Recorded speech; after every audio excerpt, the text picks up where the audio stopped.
All right, we're ready to begin. It's 3 o'clock. Welcome to the afternoon press conference here at the 232nd meeting of the American Astronomical Society. We're coming to you from Denver, Colorado. I'm Rick Fienberg, AAS press officer, and assisting me this afternoon by monitoring our webcast is AAS media fellow Carrie Hensley in the back. For those of you who might have a cell phone or anything else that beeps, please do like me and make sure that it's on silent so it doesn't go off in the middle of the briefing. There are actually 5 press releases that have gone out or are about to go out to the AAS press list, one for each of our speakers. So if you're on the AAS press list, keep your eye peeled for those. The press conferences that we've had so far, I have been updating the press kit page on the AAS website with links to the presentation files and the press releases. So if you missed any of those from earlier, you can find them in the online press kit. Just follow the links from the AAS 232 pages to press information. So as usual, I'll introduce all the speakers in advance, and then I'll turn it over to the first one. We'll have each of the 5 presentations, one after the other, and then we'll have questions and answers at the end. When it is time for Q&A, please remember to wait for a microphone because we are also doing a webcast, and if you don't speak into a microphone, the people online won't hear us. So I like to organize briefings into themes, and today's theme is metal poor stars and dwarf galaxies. We've got a cosmic conundrum thrown in too. We have 5 presenters. The first 2 are speaking on very similar topics. Timothy Beers from the University of Notre Dame is speaking on the origin of carbon-enriched metal poor stars in the galactic halo. And then Kris Youakim from the Leibniz Institute for Astrophysics in Potsdam, Germany, who is a colleague of Tim's, will be speaking on using very pristine stars to study dwarf galaxies and the galactic stellar halo. Next, Gina Duggan from Caltech will present collisions of dead stars spray heavy elements throughout small galaxies. And then Aparna Venkatesan from the University of San Francisco will speak on near-field cosmology with low-mass galaxies and insight into the first stars. So you'll notice that all 4 of those first ones are on small galaxies and first stars or low metallicity stars. And then last but not least, Mustapha Ishak-Boushaki from the University of Texas at Dallas, not Austin, Dallas, will be speaking on probing gravity theory and cosmic acceleration by testing multiple data sets. And he's the one who's going to help us resolve a cosmic conundrum, we hope. So with that, I'll turn it over to Tim Beers, and we'll get underway. Might take 20 seconds. Okay. Oh, I see. I just do that.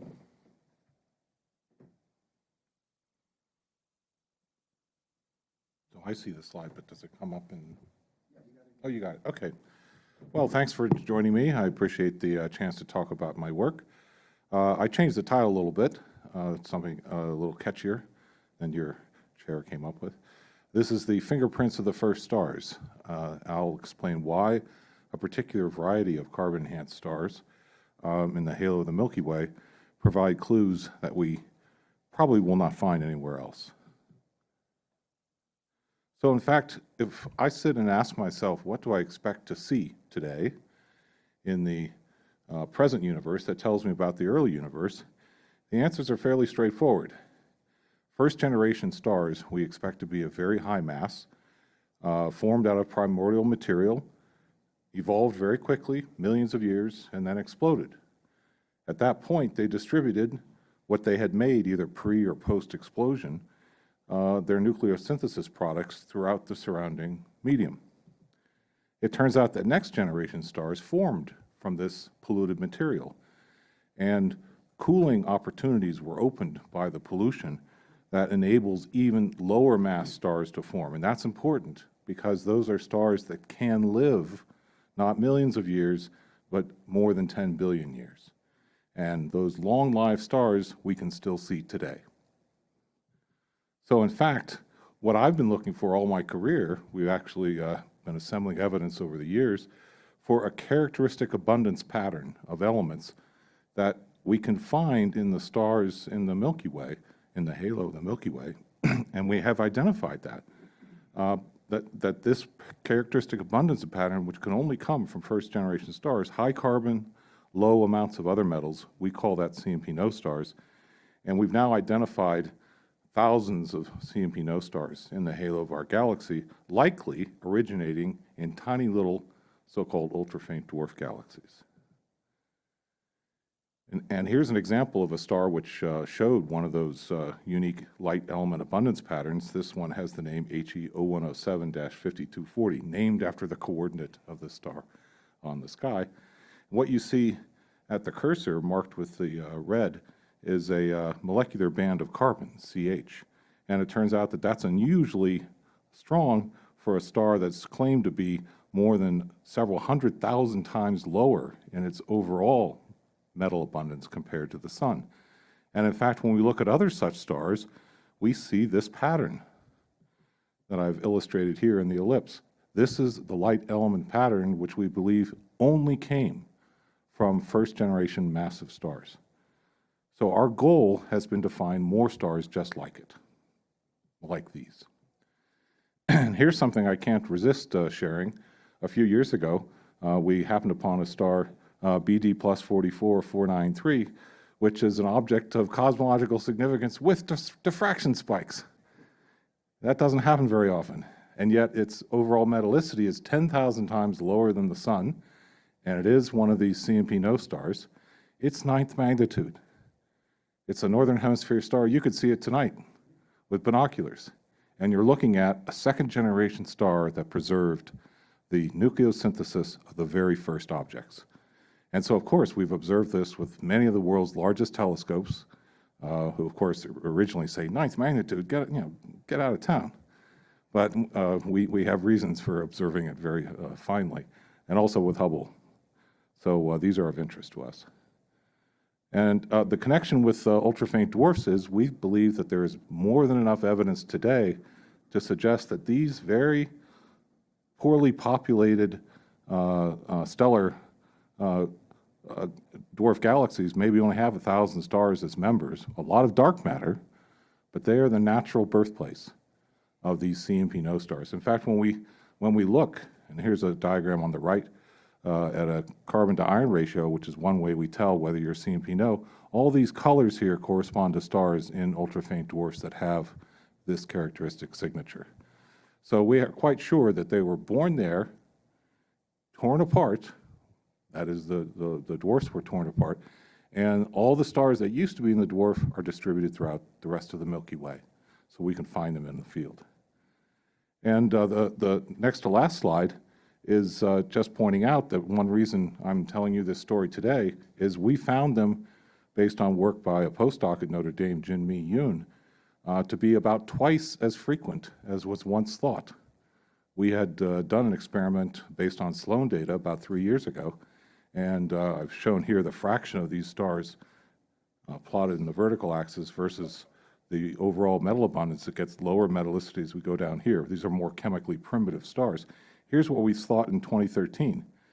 And you can see, since this is 100% up here, that the frequencies in the current survey efforts that we've been able to carry out are about double. There are technical reasons why we miscounted, but it basically comes down to realizing that not all carbon-enhanced stars are the same. You have to do a really good job isolating the ones that have this characteristic signature.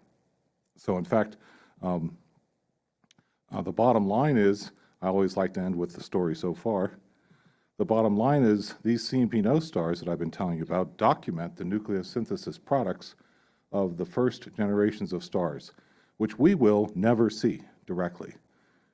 Now, when JWST, the Webb telescope, goes up, someone will say, there are the explosions of the first stars. And one of you will ask, how do you know that? And they will say, because some combination of star formation rate and initial mass function would give just that result. And you say, yeah, but which is it? And they'll say, they're hopelessly degenerate. We can't tell. Yes, you can tell. You can tell from the chemistry of these stars in the local universe. And we can work out the mass function of what those stars are. So stay tuned, that's a prediction. And the evidence strongly suggests that these CEMP-no stars were born in low-mass, ultra-faint galaxies, then accreted by the Milky Way's halo. As I pointed out, some of these stars are quite bright, and that is great because it enables high-resolution abundance determinations with large telescopes. Big telescopes don't just have to go faint. They can divide available photons very finely, and that's what these stars are great for. When people ask me what I'm doing, I say I'm finding targets for 30-meter telescopes. Then they laugh when I tell them they're 12th magnitude. Okay, but anyway, the central takeaway is that understanding the first star's chemistry can be done locally, here in the Milky Way, not just by trying to find objects at the edge of the observable universe more than 10 billion light years away. BD plus 44 is 600 light years away. We're swimming in the evidence that we're building these huge telescopes to explore. We just have to recognize it. Thank you for your attention.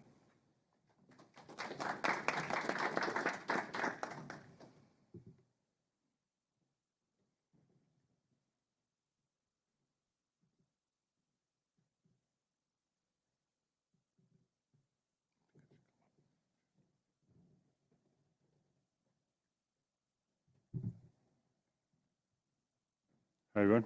My name is Kris, and I'm going to very much continue along the same lines as Tim, particularly with respect to when he mentioned how we can find the CMP stars that we expect in dwarf galaxies here in our own halo, because they have been accreted into our halo, and the stars have been then disrupted and dispersed throughout our own halo. We have to press play in order to get it to show. Sure, thank you. And so what I want to talk to you guys about today is really making this connection between our stellar halo and the dwarf galaxies that we see around us. And so I want to start with a quick background about how we think galaxies form in general. And the best accepted theory is that they form in a bottom-up way. That means that we start with very small galaxies that then merge together to make slightly larger galaxies. Those merge together to make slightly larger ones until we get galaxies that are the size of our Milky Way or larger. And here I'm showing a simulation which shows exactly this, where we have really a buildup of galaxies. And at the end of this simulation, you see two fairly large-sized galaxies, and those are simulated Milky Way and Andromeda galaxies. This is very much a picture of how we think our galaxy formed. Now, if we take a bit of a closer look, and we look at the stars, we see that these merger events are actually quite violent. And when two galaxies come together, the stars really get stripped and shredded from one galaxy, especially when there's a large mass discrepancy. So if we have a fairly large-sized galaxy like the Milky Way, and smaller galaxies being accreted onto it, their stars really get disrupted and accreted into the halo of the Milky Way. So I'll advance a little bit further in time, and now we see a larger galaxy forming. This we can see as a simulated Milky Way. And you can see how the stars from the smaller dwarf galaxies really get dispersed around. And over time, there's quite a bit of mixing, and they get dispersed in sort of a spherical shape, which makes up our halo. But as you can see, it's not perfectly smooth. We still see lots of substructure in this halo, and lots of remnants from the dwarf galaxies that came in and were accreted. And so this is really what we want to look at and study to try to learn about this accretion history. And so if we look at the halo of our own galaxy, we just see a bunch of stars. But if we process this in the right way, we'll actually see a rich amount of substructure, and that's what I'm showing here. This is the SDSS footprint of Northern Galactic Halo. And you can see a large amount of structure. Predominantly here, we have a couple of resolved dwarf galaxies and other clusters, but also these long stellar stream-like objects. And what these are galaxies that came into our halo and were spaghettified or stretched into these long streams. And these are everywhere in the halo. Now, what we're trying to do is to actually quantify how much of our halo is present in these structures. And we want to also do this by looking at the chemistry of the stars. So we use the Pristine survey, which is a photometric survey used to determine the metallicities of large numbers of stars in the halo. And in this way, we can then separate stars based on their heavy element abundances or their metallicities, and then try and see if there's different characteristic scale of structuring between these different samples. So the red squares here I'm showing is a footprint of the Pristine survey. You can see that we cover several different halo regions So we can look at regions that have more substructure, regions that have less substructure, higher latitude, lower latitude, see what the differences are in the substructures, and really try to learn about the dwarf galaxies that came in and were ripped apart. Now, to demonstrate the technique, I'm going to focus in on this field here, and I'm going to show you guys the data that we have from this field. And if I plot all of the stars here, it looks something like this. And I'll ask you, does anyone see a dwarf galaxy in here? And probably no one does. And how about now? And I'll give you a hint, it's not that thing. And most of you probably can see that there's something happening right here. There's an overdensity. And so the difference between that first map and this map is that on the first map, I plotted all of the stars. And in the second map, I've plotted only the stars in a narrow metallicity range, which correspond to this galaxy here, the Bootes 1 dwarf galaxy. So in this way, we can eliminate a lot of the foreground stars and focus in on the stars that we know are present in these dwarf galaxies, so we can see them better and analyze their structures. And we can then further process these maps, and we can start to see these things even more clearly. So back again to the map, and I'll ask you, does anyone see a globular cluster? And I'd be really impressed if anyone could. And how about now? Yeah, I see, hey. So those of you with a keen eye in the front row can probably see that there's something happening here. And this is, oh, right, on the right-hand side, that's the bad field again from the first case. But, pardon? Oops.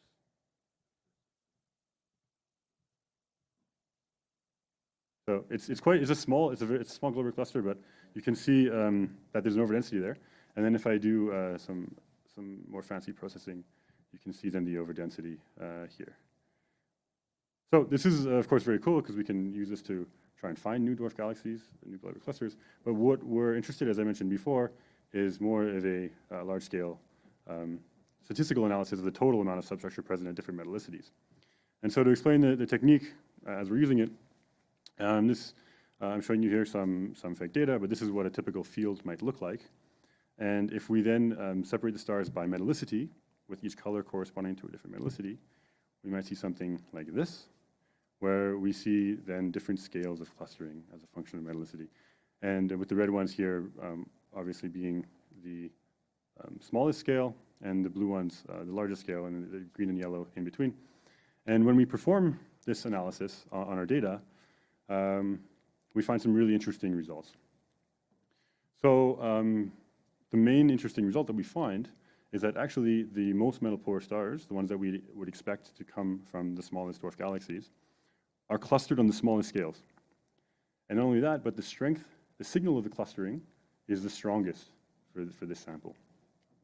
And so what this tells us is not only that there are a lot of these small galaxies being accreted into our halo, but also that there have been a lot of them accreted in recent times, such that they're still present in coherent galaxies, and they haven't yet had enough time to be shredded by the potential of our Milky Way. And so this, the clustering analysis that we're using here is one that has been used for decades studying external galaxies, but that has not yet been used on this scale for our own galaxy. And so by using this new technique, we're finding some very exciting things, and there's lots of information to be learned here. And with that, that's all I have, so thank you, and I'll turn it over to Gina.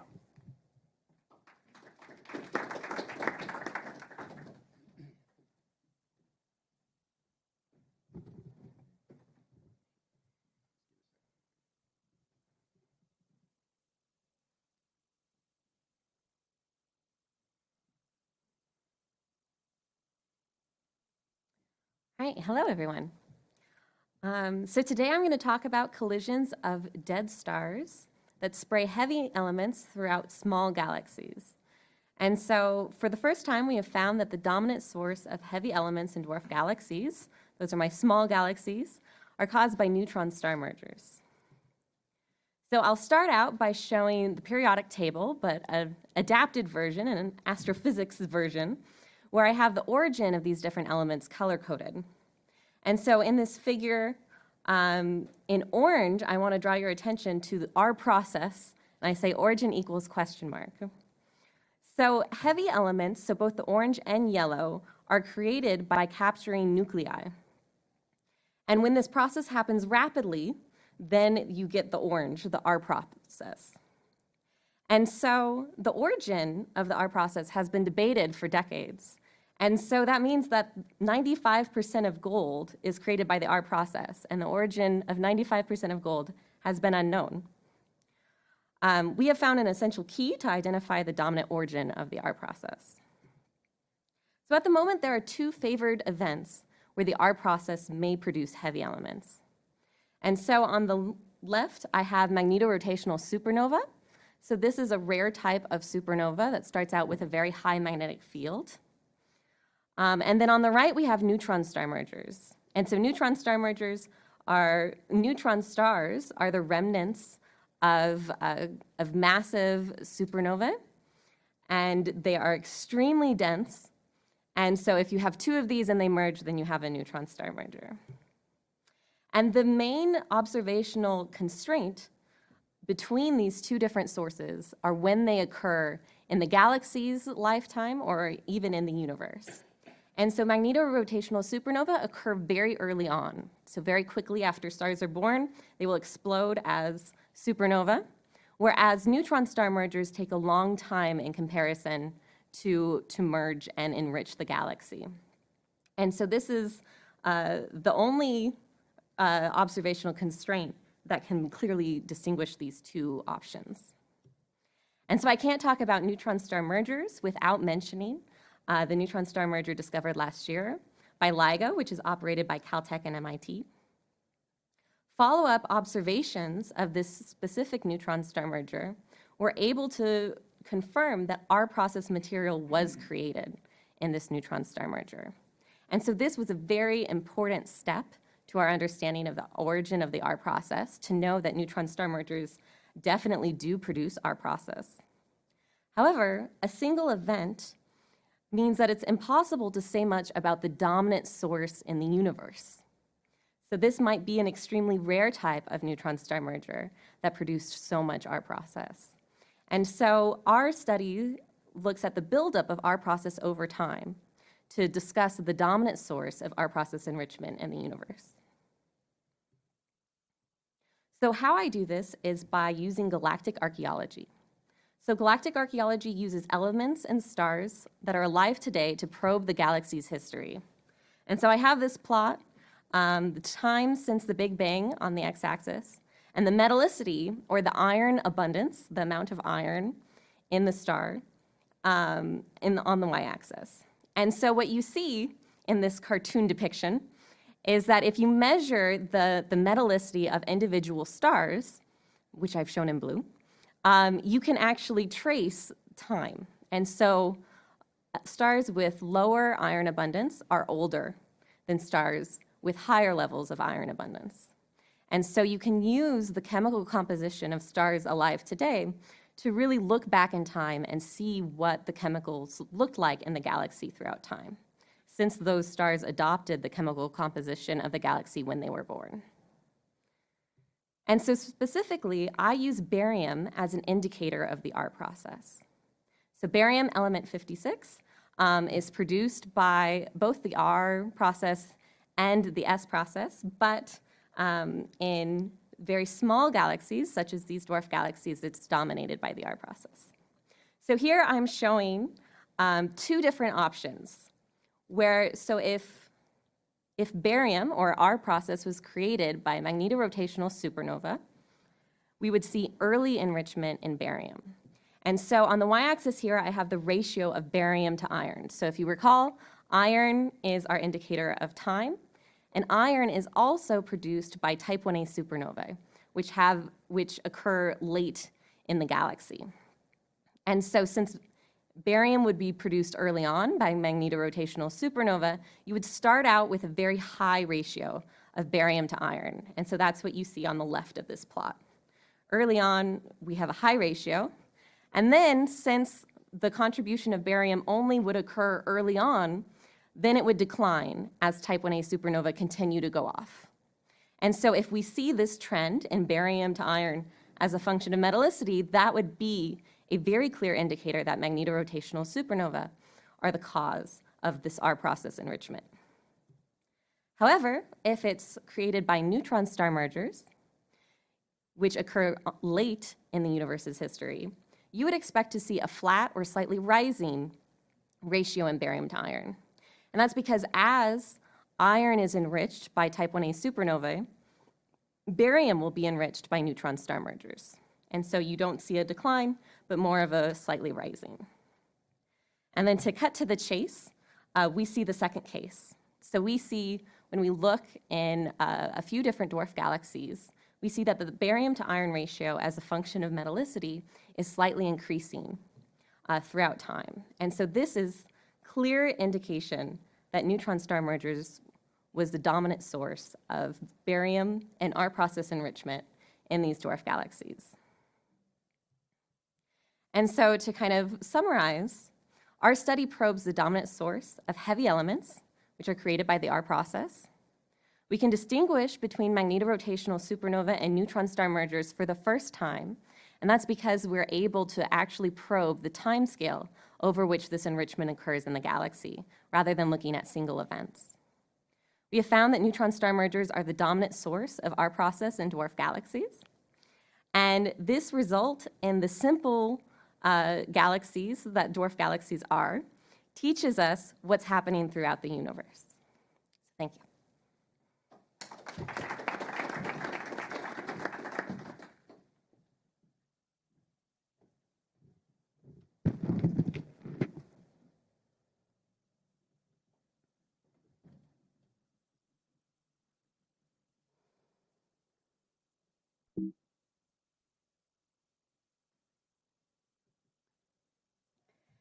Good afternoon, everybody. Thank you for making the time.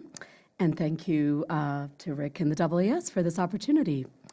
So today, I'm just going to summarize for 5 minutes some key results from a couple of talks I gave yesterday, which are covering the topic of using nearby low-mass galaxies as a very effective laboratory for near-field cosmology. We are already utilizing these to a small extent, but with all the data we know is coming online, with a lot of lensing studies and with JWST now a couple of years out, this is a very underutilized but very important way to get at where and how the first stars might have formed and the kinds of galaxies that might have hosted them. I want to acknowledge my collaborators, and this slide will go by quickly, but I do want to point out the 2 undergraduates at the top. The first is now a graduate student at Rutgers because they have formed a lot of the backbone of this project as well as my sources of funding. So as tempting as it is to make a broader economic statement, I won't with dwarf galaxies, and I'll just refer to them as the 99% that were. We know they dominated at early times, and for the purposes of this talk, I'm really going to focus on could there be systems in the local universe that are analogs of the kinds of systems that could have hosted the first stars in the universe? How important were they cosmologically? Where are they today?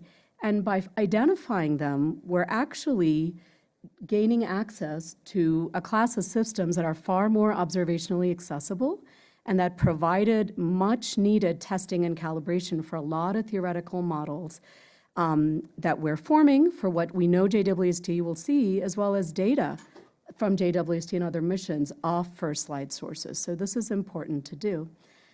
And our group has done this by looking both through theoretical models as well as ultraviolet optical data, as well as 21 centimeter data. And I particularly want to call out our undergraduate alfalfa team, again, an undergraduate-focused national 22-member consortium.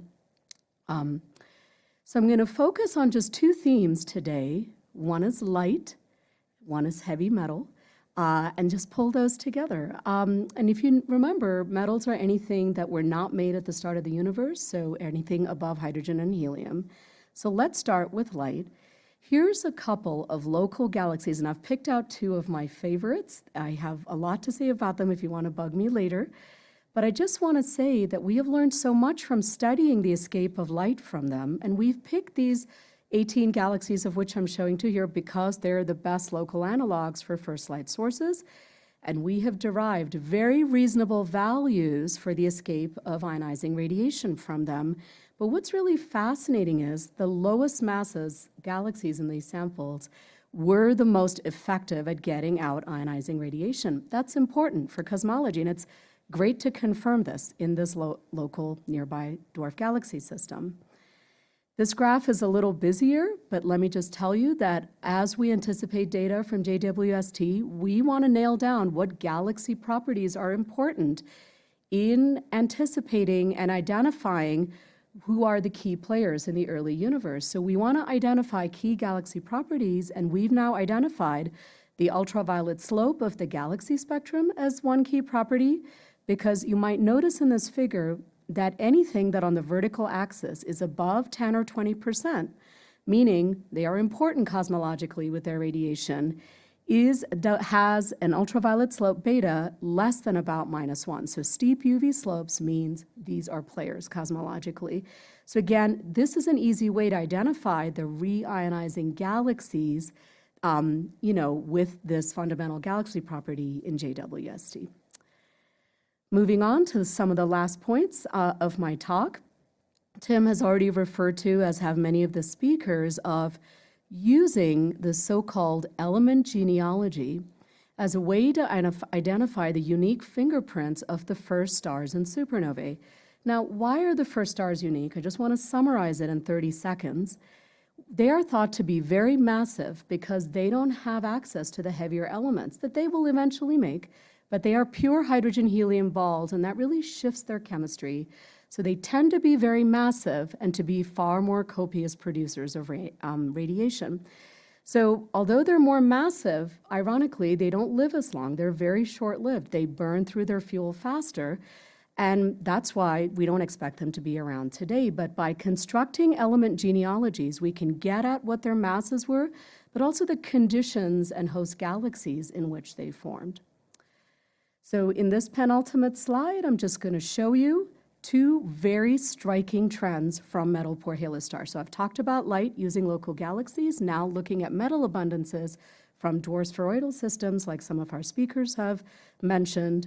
Many nearby dwarf galaxies across the 12 elements shown here have strikingly similar abundance patterns to the oldest, most metal-poor, meaning the least enriched, almost chemically pristine stars in our Milky Way's halo, and strikingly close average values. So those are 12 elements, and when we zoom in on some specific elements of interest, including some of the ones our speakers have mentioned, you can see that the similarities are very striking.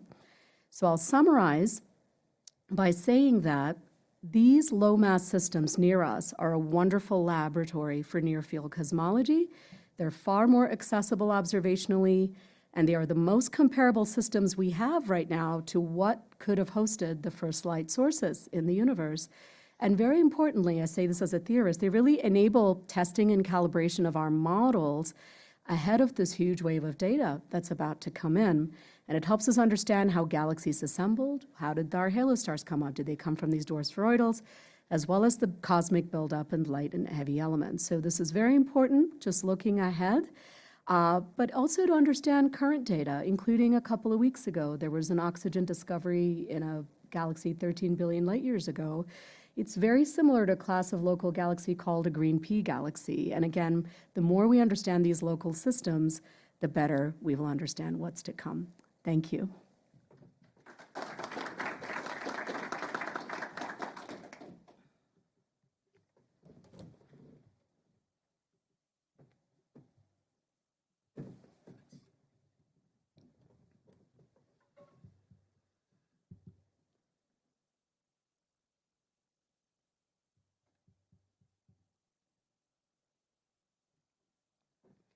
Good afternoon. My talk will be a little bit different. I will talk to you about cosmological inconsistencies or inconsistencies between cosmological data sets as a tool to understand better gravity at cosmological scales, and also to try to find hints on the acceleration of the expansion of the universe. This work I did with my graduate student, Wei-Kong Lin. The details can be found in the two papers at the bottom of this page. Why do we want to understand gravity at cosmological scales, or test gravity at cosmological scales? For two reasons. The first reason is that we understand why the universe is expanding or contracting. That's a prediction of general relativity. However, we don't understand why the expansion of the universe is accelerating. That is a question that is open and we don't understand. So it is possible that there is a dark energy component in the universe, but it is also possible that the theory of Einstein, the theory of gravity at cosmological scales, need to be extended. So I will tell you a little bit more about these inconsistencies. First of all, we use a model to describe the universe at cosmological scales. This model has parameters, 6 basic parameters, plus few others. Each of these parameters tell us something about the properties of the universe, its age, its rate of expansion, and also the matter density in the universe. We use different data sets, different observations, like, for example, weak lensing, distances to supernovae, the cosmic microwave background radiation. We use these to measure the values of these parameters. And we find these values from a given set of observations, let's say A and B. And then we find these parameters also by using C and D observations. So in principle, these values for this cosmological parameter should be consistent one with another. They are roughly in agreement, but with precision cosmology, we start seeing some discrepancies between these parameters. Why? What is the reason for these discrepancies? It can be two things. One, it could be that there are systematic errors in some of the data sets. It can also be that the underlying cosmological model has issues, and these manifest themselves as inconsistencies between these cosmological parameters. With my collaborator, with my student, we derived a new measure, a mathematical measure, a statistical measure called the Index of Inconsistency, or the IOI. So the Index of Inconsistency allows us to do one, to find inconsistencies when they are present in the data. Second, we can quantify the degree of this inconsistency, of discordance. And we can, for example, an IOI of 1 or lower than 1 means that the inconsistency is not significant. However, an IOI of 4, 4.5, or 5, or over 5 really means that there is a significant, a strong inconsistency. And again, the technical detail can be found in the papers, but the idea of the IOI is a statistical measure that finds for each experiment or data sets how it's in agreement with the others about the cosmological parameters. Once we have determined this IOI measure, we applied it to the data, to different data sets. So a very nice thing in cosmology that we have is we have two family or two sets of observations. There are observations that have to do with the geometry of the universe, with the expansion of the universe, and there is another set of observations that are about how clusters of galaxies and superclusters of galaxies have been forming and clustering for the last 14 billion years. So these two families of observation or data sets, they need to be consistent when they determine the cosmological parameters of the universe. We did study them in these two families of data sets, and we did find a significant inconsistency between these two. An IOI of 4.3 and 5.4, these are strong inconsistencies. Another inconsistency that we found is about the Hubble parameter. So the Hubble parameter is determined from, as I show here, from 5 methods, different methods. They are roughly in agreement, but then there are some discrepancies between them. And if you look at the second table here, in the second table I highlighted in yellow the highest value there of IOI, which is 5.83. So 5 or above is really a strong inconsistency. That is the value of H naught as determined from the local measurements, relatively local measurements from distances to supernovae. That value is not all that consistent with the value that we determine from the Planck space mission. So there is a discrepancy between the two of them. So you see here Planck is 66.93 plus or minus 0.62, and the local measurement is about 73.24 plus or minus 174. The IOI can give us how serious this discrepancy is, and it is a strong one.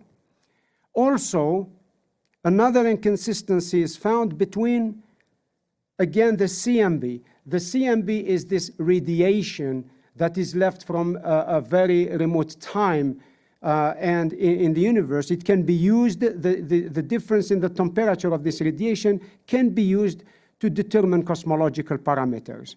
And then also, for example, gravitational lensing in the universe and the clustering of galaxies, and also the how galaxies cluster between them and clusters of galaxies also can help us to determine cosmological parameters.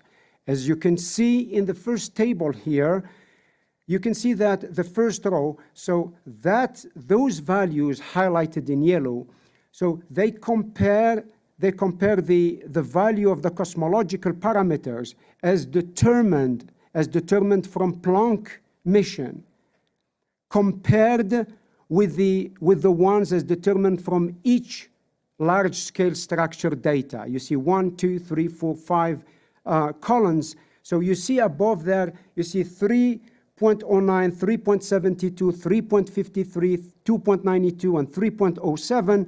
Those are all high values, certainly higher than 1. And then when we go in the table below, when we put together the large-scale structure observations to get a joint values for the cosmological parameters, and then we compare them to that of the CMB, we find, as you see, 4.81 at the bottom right of the table, 4.81, an IOI that is high and on the scale. So my concluding remarks are that so we developed this mathematical tool, statistical tool, in order to quantify to the degree of inconsistency between different data sets. We found a strong discordance between the value of the Hubble parameter from the local measurements and the Planck measurements. That's one. We also found inconsistencies between large-scale structure data and also the Planck data. So these are important. It's a really a wonderful time for cosmology, because we can determine, we can not only now, the precision allows us to find kind of an agreement between the values, but precise enough that we can also find the disagreements. These disagreements can tell us either there are problems with the data sets, there are systematic errors, or they can signal some problem with the standard model of cosmology. And in fact, the Hubble parameter discrepancy could be as well a smoking gun that maybe there is a problem with the current model of cosmology. Thank you for your attention.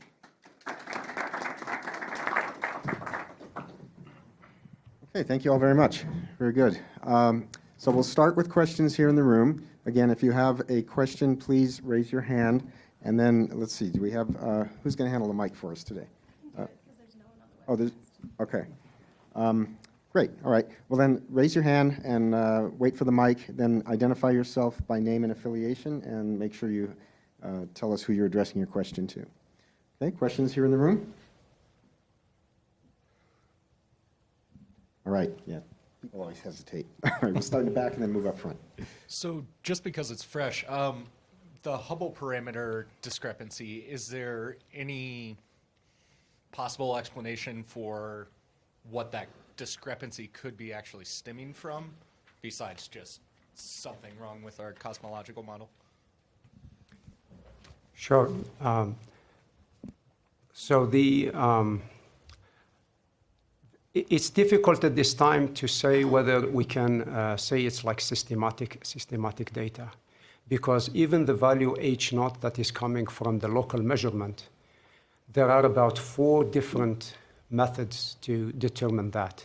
So it's hard to say that it's an outlier and it's just due to systematic errors.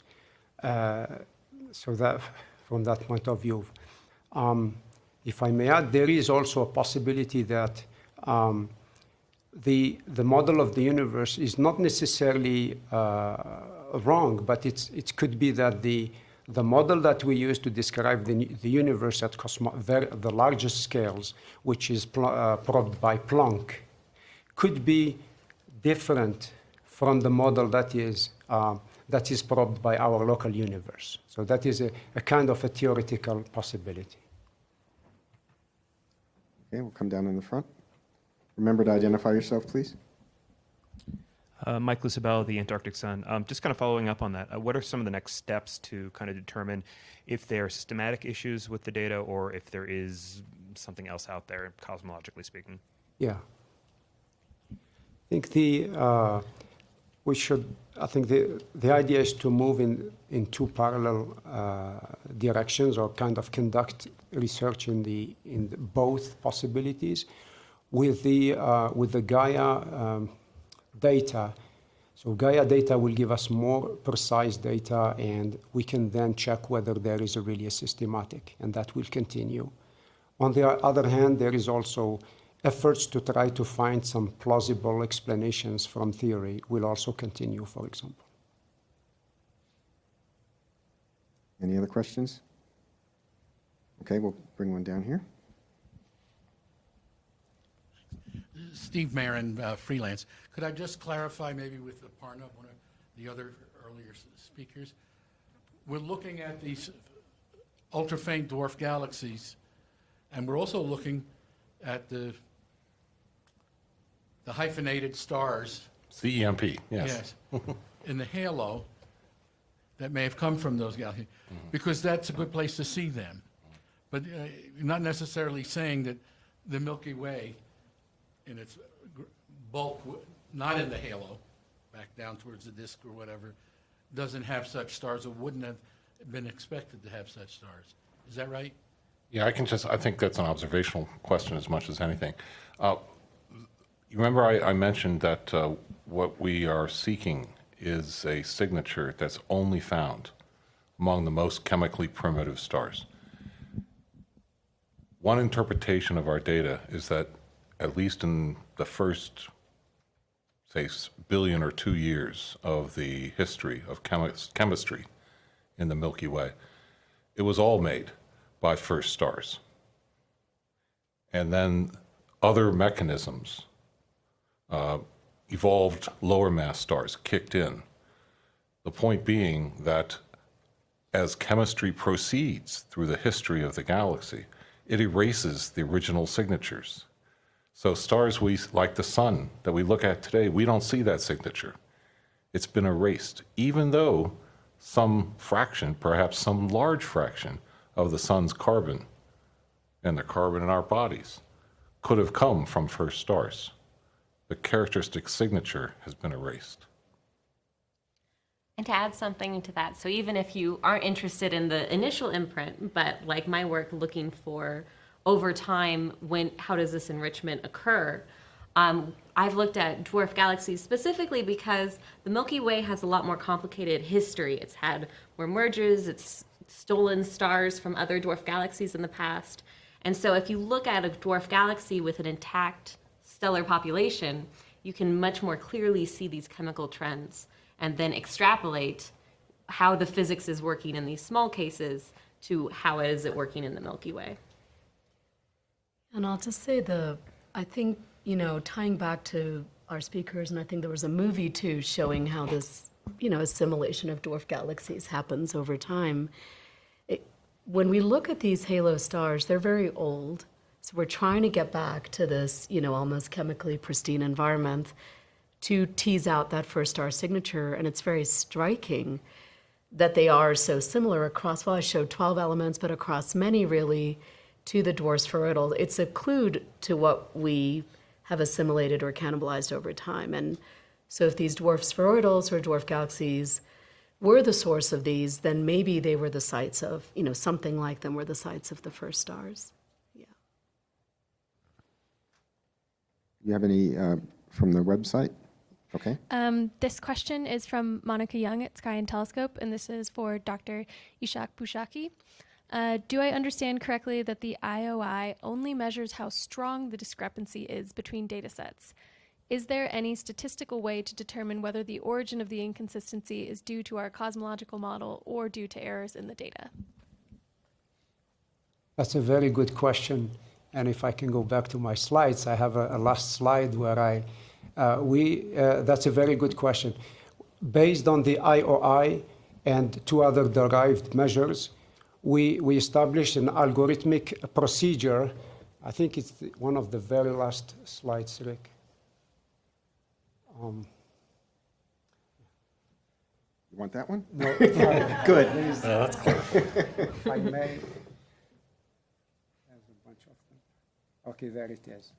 That's an excellent question. So there is, based on the IOI and two other derived quantities, we derive this algorithmic procedure where you take these data sets, if you have several data sets, and then you do the IOI between all of them, and then you do the IOI between each two experiments. Then you go through this algorithm whether there is a significant inconsistency or not, so you have yes or not, and then you follow this algorithmic procedure. It's in our second paper, and it can lead you to either the conclusion is that it has to be systematics, like for example the constraints have some outliers. In other ways, you have, like, for example, 4 data sets. They all agree with each other that the values are X, Y, and Z, but then there is one of them that says, no, that's different. And you can see that.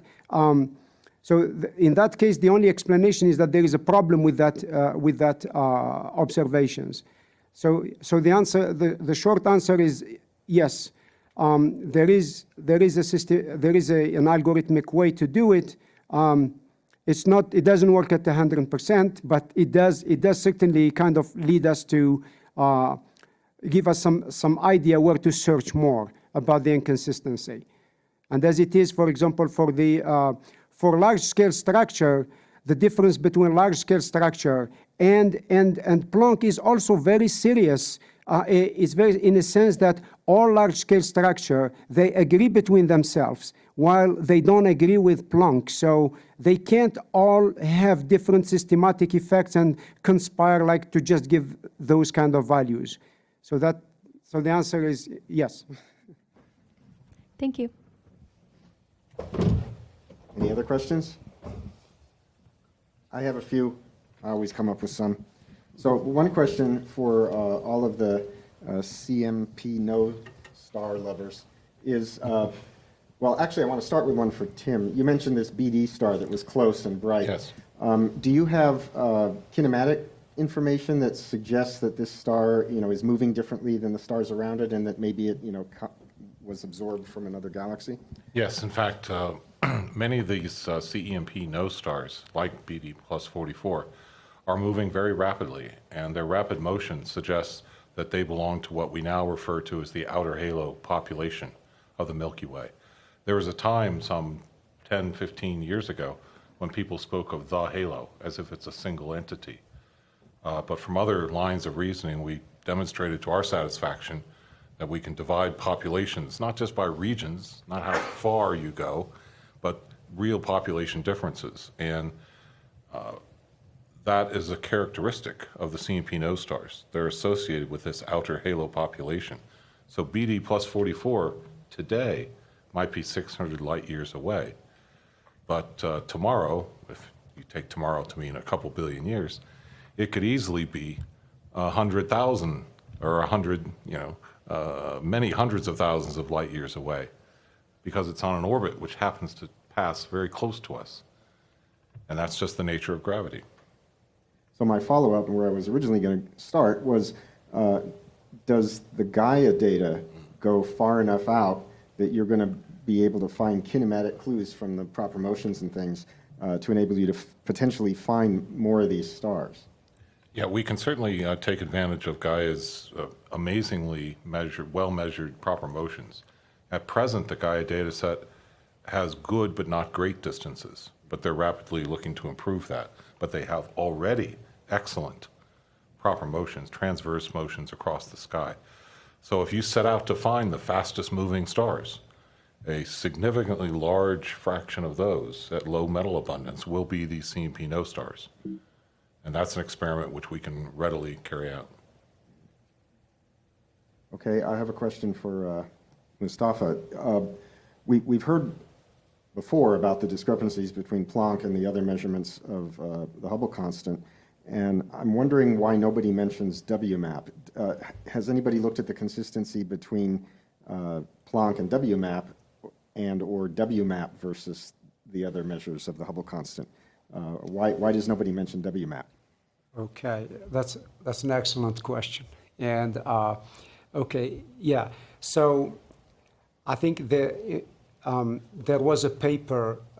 There was a paper about maybe that appeared maybe 7 months ago, 7 or 8 months ago, where they actually compared WMAP and Planck to see whether now they agree between them for H0 value, and they agree. In other words, at some time WMAP had a little bit a slightly higher value than the one by Planck, which kind of almost got to agree with the measurement of Riceol, the high value. However, they redid the analysis, and there was a paper where then the WMAP and Planck agree together. And in fact, it's a very good question because, interesting enough, 4 months ago, I asked Wei Konglin, my graduate students, to just pull all the data for WMAP and things and double check it ourselves. And so there is no, the discrepancy then still holds, and none of them is compatible with the one by the local measurement. Mm-hmm. Good question. Okay, so here's an interesting, I think it's an interesting question. So I remember a time when I was young where there were two competing measures for the Hubble constant that were a factor of 2 apart. And in the end, the agreed upon value turned out to be in between, in the middle. So we had people saying 50, 55, people saying 95, 100, and the answer is somewhere around 70. Okay? Has anybody gone back, and this might be a great project for the IOI, gone back and looked at, what were the systematic errors that caused one group to go low, one group to go high? And is there anything to be learned from that experience about what might be going on now? Even though, there's a discrepancy, it's clearly significant, but, that the two values are so much closer. I'm just wondering if there's lessons that could be learned from that earlier situation that nobody's thought to go back and examine. Okay, I agree. That's a good question. I think while the problem from a little bit far appears to be a little bit kind of similar, they were one small, one high, and then at the end something in the middle happened. I think here it's a kind of now a different type of numbers that we are dealing with.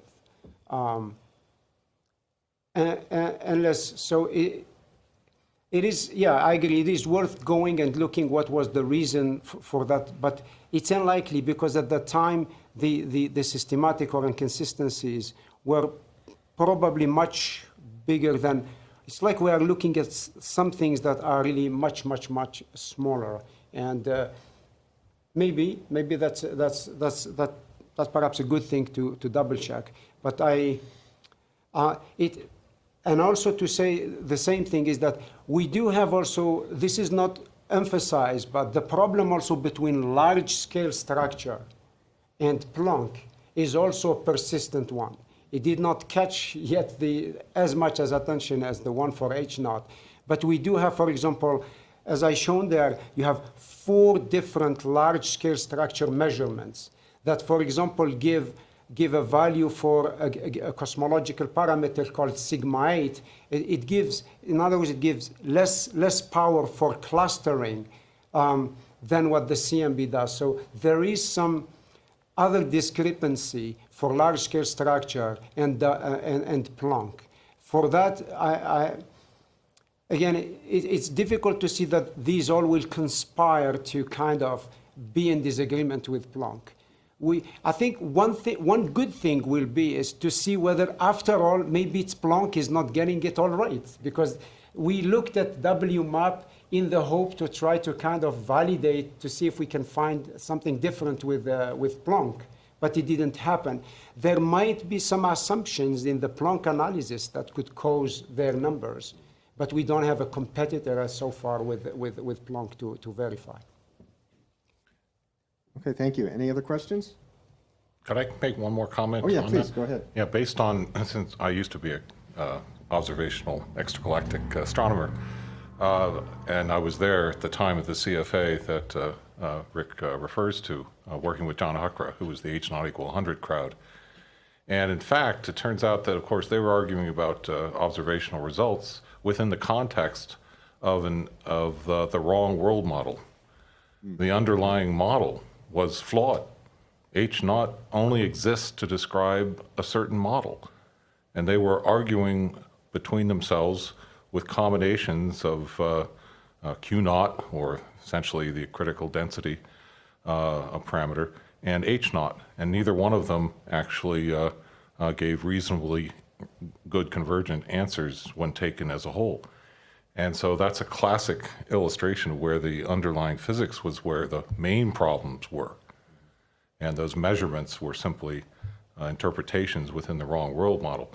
Ironically, years later, when I changed fields, I worked with teams that found stars that have radioactive elements in them, uranium, thorium, clocks. You know what you can do with clocks? You can read them. And when you read the decay half-lives of uranium relative to thorium in a few stars, you get an age of the universe, or a limit on it. And when you flip that on its head, you get a Hubble constant of 75. Now, had that been done in the early 80s, that would have thrown the mix real fast into a question of what was right and what was wrong about the world model, because that's nuclear physics. But we hadn't found the stars yet. That's definitely a great augmentation to the earlier answer. Yeah, If I may add a quick, So I think we got at a point where the uncertainties are very small at this point. And then as much as it's worth looking at the systematics in the data, but also there is a problem that, for example, is underlooked in cosmology, is that we have a model that is called the Freedman-Robertson-Walker model of cosmology. It describes a universe that is completely homogeneous and isotropic at large scales, but then to represent structures, we add to it linear perturbations. So, however, there was a paper actually by maybe 5-6 years ago about we can have a model. We don't know yet how the averaging, how when we take clusters of galaxies and planets and we average to very, very large scales, how the smoothing procedure happens exactly in relativity. So that can introduce errors to about 1%. Or so. In other words, I think at this point we can call them all systematic errors, and some of them are like systematics in the data, but the other one could be as well also systematics in the theory, which means you think that the model is kind of does it all, but it doesn't do it all. But I want to say, even though the Hubble constant discrepancy has mostly gone away, the sigma 8 has not. There's a 50 to 80%, and again, I think that's a clue that something needs to be revisited about what these different scales of data call structure, which is what you're saying. Yeah, exactly. It goes back to we have one model, and we want to describe with it the different scales from the smallest to the largest scales, and maybe that's not what it is. And actually, there are very good, excellent papers by And so we wrote some papers in the past as well, that it could be that there is some kind of small back reaction, they call it, or some small differences exactly at the level of a few %. That's amazing to be arguing over such small discrepancies, right? So, okay, terrific. Well, thank you all very much again. Thanks to the audience and to those on the webcast. Our next press conference is tomorrow morning at 11 a.m. It's on erupting stars and dissolving stars, and we look forward to seeing you back with us at that time. Thanks a lot.